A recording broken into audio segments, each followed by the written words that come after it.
Horizon Forbidden West's DLC release a few weeks ago was surrounded in controversy because some people were simply disappointed with the experience, and the media labeled everyone toxic simply for not giving it a 10 out of 10, and now the journalists are at it again saying anyone who disliked the DLC are homophobes over it. I have a few different things to show off, but before we get into the topic, if you enjoy the content that I create, please make sure to subscribe to the channel and hit the notification bell. Follow me on social media like Twitter or mine so that you can see when my content is posted. And of course, if you do really enjoy the videos and the live streams that I create, please consider becoming a Dark Titan via Patreon or a supporter via YouTube memberships. Now, this, of course, isn't new. A few weeks ago, we were being called awful and disgusting things by gaming journalists, but it has gotten even worse since then, and now they are trying to use the developers' quotes against us. It's, of course, from the gamer. Horizon devs say angry homophobes are pretty easy to ignore.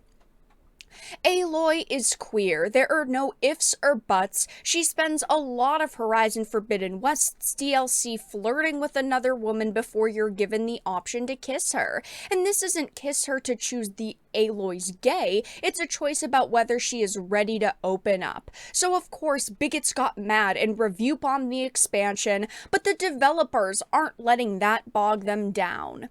During an interview with VGC, the narrative director said, "We love it when fans have constructive feedback about this or that, and we're perfectly happy when they say they don't like this or that with regard to virtually any aspect of the game that they've really thought about. But when there's just this kind of blatant negativity, I personally find it easy to just compartmentalize and realize that this is a mindset I can really jive with." So first of all, the narrative director here didn't use any kind of terms to call us like homophobes or toxic or bigots, anything like that. But of course, the journalist is putting those words in their mouth. And yeah, I'm sure over the past few weeks, these developers have gotten a lot of pushback and a lot of criticism levied their way because people are upset over this DLC, not just because of the direction they took Aloy in, but the fact that you don't even really get a choice. You do ultimately get a choice if you want to kiss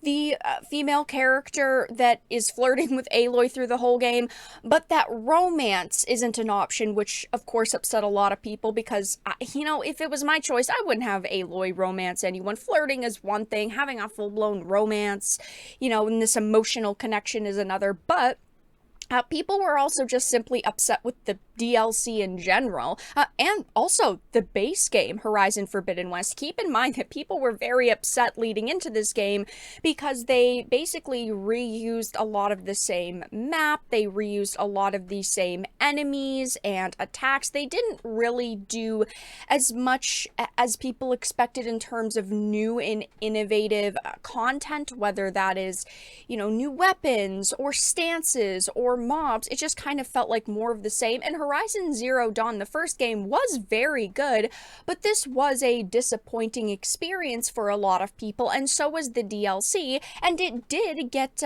roasted on something like Metacritic. As you can see, the user score is sitting at a 4.3 with 2,456 ratings, but if we go to this, it's not just people complaining about the LGBT story they added. People are complaining about a lot of different things. Again, not just that. I mean, even this review that gives it a 7 that lists off a lot of pros also mentions a lot of things that have nothing to do with the romance. The cons were short, 10 hours to 100% completion on New Game Plus and hard difficulty. The antagonist was groan-worthy at best. New Valor surges and a lot of added skills are pretty meh. No tall neck for the region. Very little about Los Angeles stood out. I mean, people had a lot of complaints. Now, of course, yes, a major problem with Sony right now are their female characters, and Aloy is part of that list. They are only tools to push agendas now. Look at their exclusives, okay? The Last of Us and Ellie. She was a teenage girl at first, had created this great relationship with Joel, then bam, in the DLC Left Behind, they decided to push this idea, of course, that she was a lesbian, and then in the second game, she had Dina as her girlfriend, which wasn't a problem that I and a lot of people had, but the issue was the fact that they killed off the only important male character just to make way for all of the females. Then you've got something like Returnal, which doesn't touch on sexuality, but the lead character is a middle-aged woman, and the journalists latched onto this saying, I'm glad she's not a sexy, young, wise female character. And again, it is fine to have these characters, but clearly they're avoiding any females that are simply young and attractive. And now we've got Aloy, a character that has faced massive controversy because going from the first to the second game, they completely changed her character model. I mean, there are a slew of different female characters that unfortunately PlayStation either got right at the beginning and then decided to drastically change, or they never got right. As a woman, I am sick and tired of seeing the erasure of attractive female characters, and I call this out all the time, and I will continue to.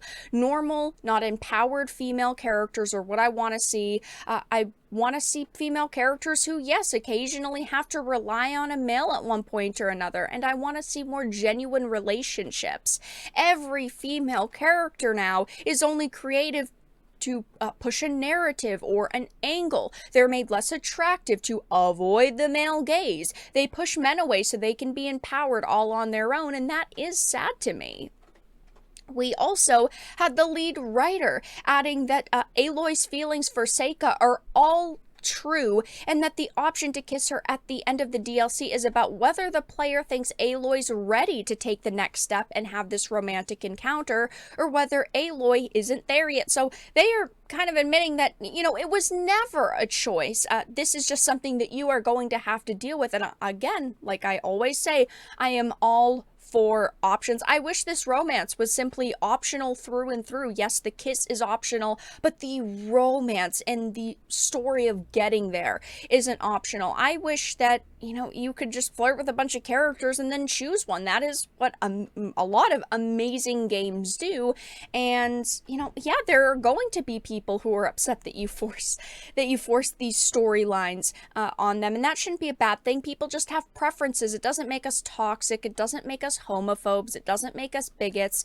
We just saw Aloy in the first game flirting with a lot of men, having a lot of interest in men, absolutely no interest in females, and then boom, with the second game in the DLC, she's magically this way.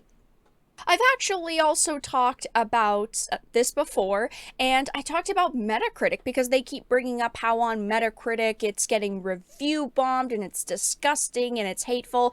Metacritic actually vowed to change their, review processes going forward, and they are going to add tools to bring stricter moderation and removal of abusive and disrespectful reviews to the content that is rated on their platforms. And of course, we don't know what that actually means. Abusive and hurtful, disrespectful, hateful.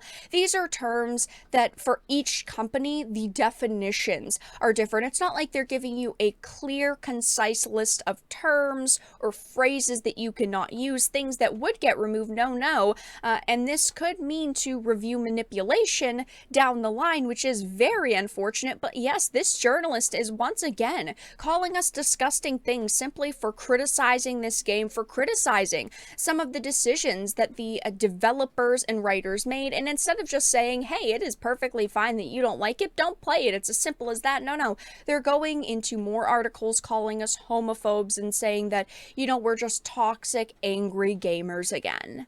But that's all that I really had to discuss in this video. Let everyone know your thoughts in the comment section down below. If you enjoyed this and of course found it important and informative, please make sure to give it a like, share it, and subscribe to the channel. And of course, if you didn't, make sure to give it a dislike. I appreciate your support either way, but I will talk to you all again in the next video really soon.